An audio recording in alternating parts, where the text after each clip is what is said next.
농촌 들녘에서 비료 적정량을 넘겨 무단 살포하는 행위는 악취나 환경오염을 유발할 수 있기 때문에 법적 규제를 받습니다. 정읍의 한 마을에서는 악취와 들끓는 파리떼로 주민들이 고통을 겪고 있습니다. 고수익을 보장한다고 지인들을 속여 수십억 원을 가로챈 40대 A씨가 재판에 넘겨졌습니다. 정읍에서 옷가게를 운영했던 A씨는 지인 12명을 속여 21억 원 상당을 가로챈 혐의를 받고 있습니다. 6일 지방선거 과정에서 금권 선거 의혹을 받은 강임준 군산시장이 1심에서 무죄를 선고받아 검찰이 항소했습니다. 검찰은 법리오해와 사실오인, 양형부당을 항소 이유로 들었습니다. 동학농민혁명 관련 단체들이 동학농민혁명 역사를 왜곡한 전라도 천년사를 폐기하라고 촉구했습니다.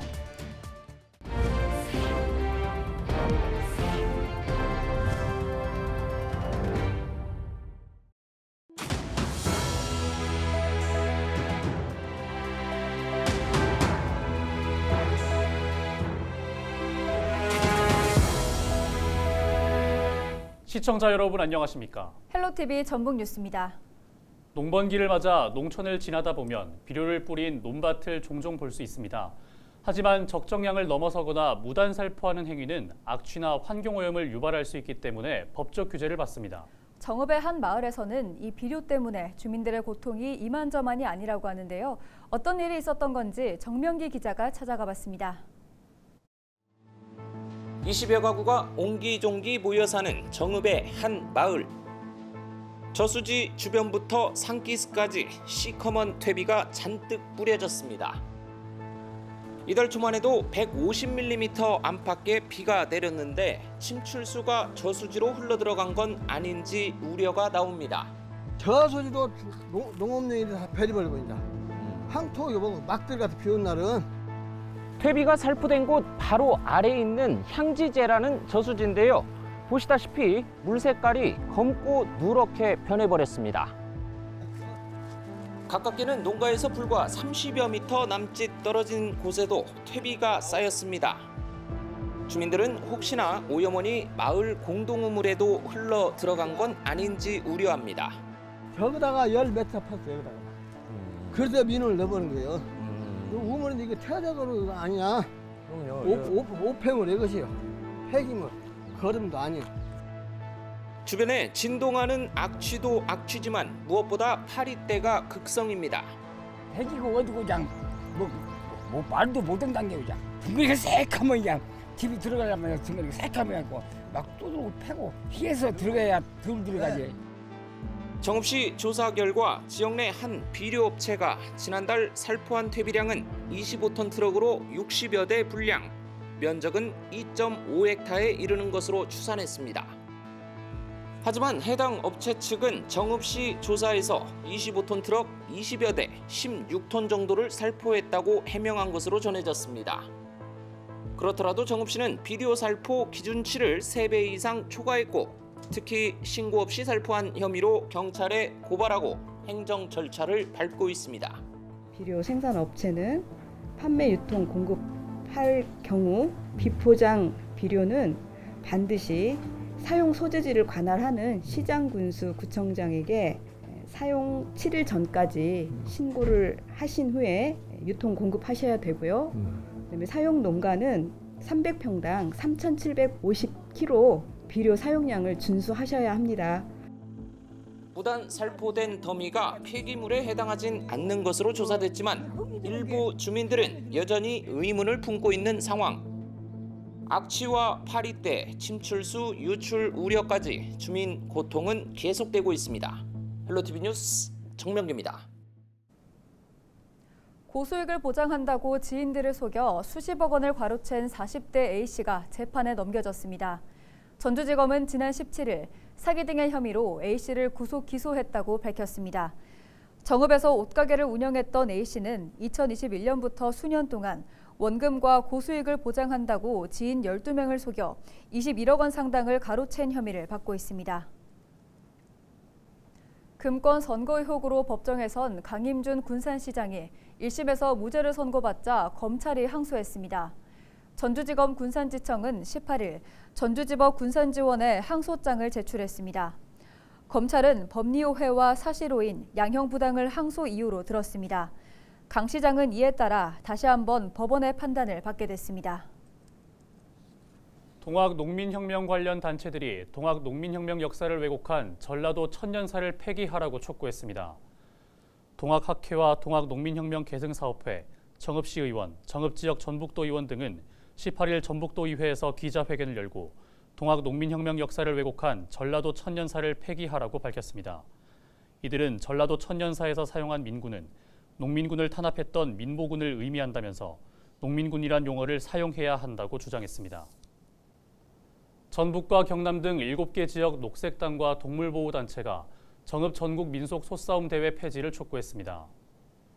이들은 18일 정읍시청 앞에서 기자회견을 열고 인간의 오락이나 도박을 위해 소를 억지로 싸우게 하고 상처를 입히는 것은 동물학대가 자명하다고 주장했습니다. 그러면서 소 힘겨루기 협회 측은 계승해야 할 전통문화라고 주장하지만 전통문화라고 해서 현재까지 계승해야 한다는 데 동의할 수 없다며 다음 달 열릴 예정인 소싸움 대회를 취소할 것을 정읍시에 요구했습니다.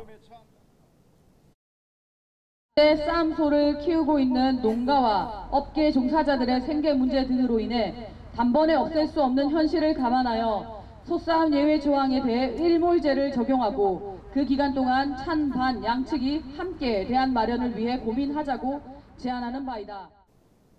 정읍시는 충북 등에서 구제역이 잇따라 발생함에 따라 소싸움 대회를 무기한 연기하기로 했다고 밝혔습니다. 유네스코 집행이사회가 고창과 부안 지역의 전북 서해안 국가지질공원을 세계지질공원으로 인증했습니다. 지정구역은 고창 명사심리와 갯벌, 부안 채석강과 위도와 같은 지질명소 30여 곳을 포함한 1,800제곱킬로미터 상당입니다. 이번 인증으로 전북도는 100억 원 규모의 전북 서해안 유네스코 세계지질공원 센터를 조성하고 다양한 생태체험 기반의 사업을 발굴할 계획입니다. 또한 고창군은 국내 최초 유네스코 6관왕에 달성했습니다.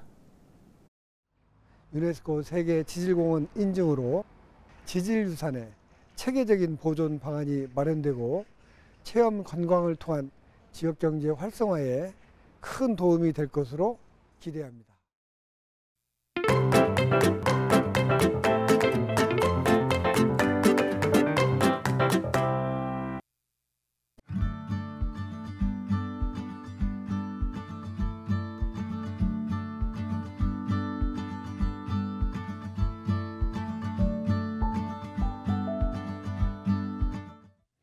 제가 서 있는 이곳은 부산 기장의 문동 방파제 앞입니다.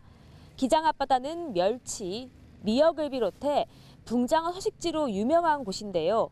기자가 간다 이번 시간에는 직접 고기잡이 배를 타고 1인 선원이 되어보겠습니다.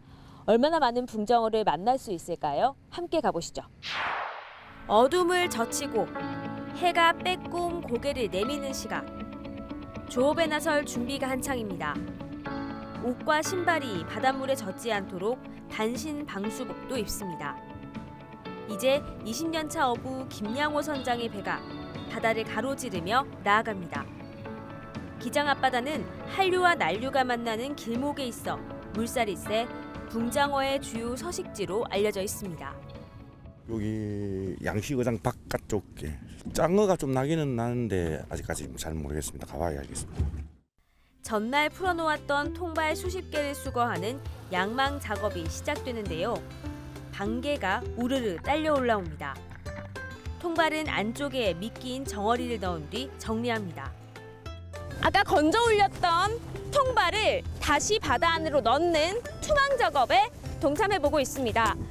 좀 손발이 맞는 것 같은가요? 네, 이후 방개의 암수를 구분하는 작업도 이어졌는데요. 수컷은 살이 많이 없고 맛이 없어 암컷만 잡아 올린다고 합니다. 수컷은 대껍데기 모양이 좁은 삼각형, 암컷은 둥글고 큰 삼각형 모양입니다. 지금 빵개철이래가 빵개가 많이 잡혔습니다. 한 박스에 6만 원에 안개 이빨 차가. 하지만 기다렸던 붕장어는 소식이 없는데요. 그나마 잡힌 것들 중에는 어린 붕장어가 많아 바다로 되돌려 보냈습니다. 김 선장은 장어를 잡는데 다른 방법이 또 있다고 말합니다. 플라스틱 통발이라고 해가지고 장어 잡는 통발도 따로 있어요. 그런데 이제 지금 여기 거의 이제 그런 장어 통발은 잘 안 하고 이제 이 그물 통발을 좀 많이 하고 그다음에 이제 주로 이제 준악어를 가지고 그 장어를 많이 잡거든요. 붕장어는 주로 하나의 낚싯줄에 여러 개의 낚싯바늘을 달아 바다에 던져놓고 한 번에 낚아 올리는 준악 방법으로 많이 잡습니다. 통발보다는 준악이 잘 잡히는데 최근 어획량 감소로 붕장어가 귀해지면서 상황이 달라졌습니다. 올해 조업량은 평년의 3분의 1 수준에 그치는 실정입니다. 김 선장은 요즘 조업량도 문제지만 앞으로가 더 걱정이라 말합니다. 후쿠시마 원전 오염수의 해양 방류가 코앞으로 다가왔기 때문입니다. 지금 염려가 되고 그 뭐 오염된다 하면은 아무래도 이 고기 판매하는 부분도 그렇고 소비자분들도 먹기를 꺼려 하는 부분 되면은 아마 저 생산자들도 좀 아마 힘이 안 들겠나 그렇 싶습니다. 이렇게 어려움이 가중되고 있는 상황이지만 기장 특산물인 붕장어를 알리기 위한 노력은 계속되고 있습니다. 코로나19 팬데믹으로 4년 동안 중단됐던 붕장어 축제가 올해 다시 시작됩니다. 최근 들어 더욱 귀한 몸이 된 붕장어를 더욱 신선하게 또 할인된 가격에 맛볼 좋은 기회입니다. 코로나 때문에 많이 침체되어 있던 부분을 이번 붕장어 축제를 기해서 이렇게 보다 좀 활성화되고 좀 상인들도 좀 이렇게 활짝 웃는 모습이 되었으면 좋겠습니다. 만선의 꿈을 안고 출항했지만 아쉽게도 붕장어를 많이 만나지는 못했습니다. 하지만 이런 어부들의 노력이 있기에 우리의 식탁이 더욱 풍성해지는 것이겠죠. 지금까지 기자가 간다였습니다.